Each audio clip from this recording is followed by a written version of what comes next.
I asked what to do, so I drew Luffy. Anyways, let's talk about Kelpies in this world of THEIA. So they're very similar to the myths and legends, like in the real world that we have here, but with a couple differences. One, they basically hatch, like, after 3 weeks of gestation, so they're very much aquatic and, like, water horses. Males are actually very chill and are herbivores, and they're actually bottom feeders, so usually they'll just eat whatever plant material they can find in the ocean. It's the females you gotta look out for, because even though they are omnivorous and they prefer to eat plant matter, the children are born carnivorous. They're carnivores.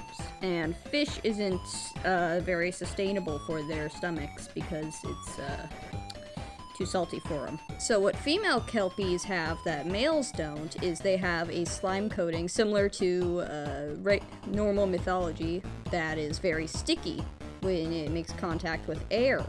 So an adult female will go up to the surface or go up looking at ships and try and lure somebody onto their back and then bring them down to drown them so that way the babies can eat the corpse off their backs. Yeah, they're kind of scary. They don't enjoy doing it. In fact, they really don't like anything touching them, since their slime coating also acts to keep them from the saltiness of the water that they live in.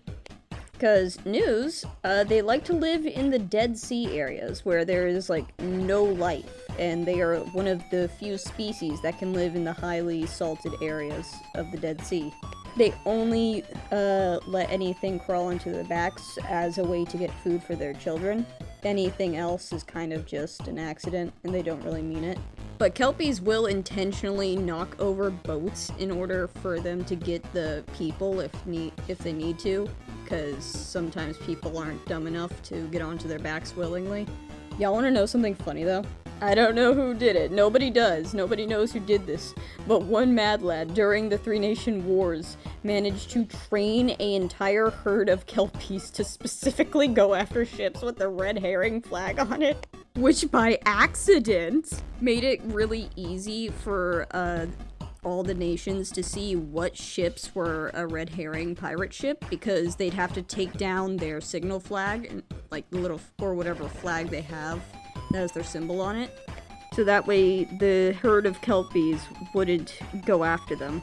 And it's not all of them, it's literally just this one specific herd that's been doing this for generations. Their great-grandpappy went over to his grandkids and was like, "Hey, Sonny, you know those guys with the weird fish carcass for their sign? Drown them!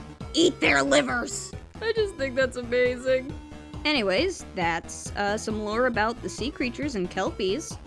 Also, Kelpies may be one of the reasons why the Hoveran princes are missing.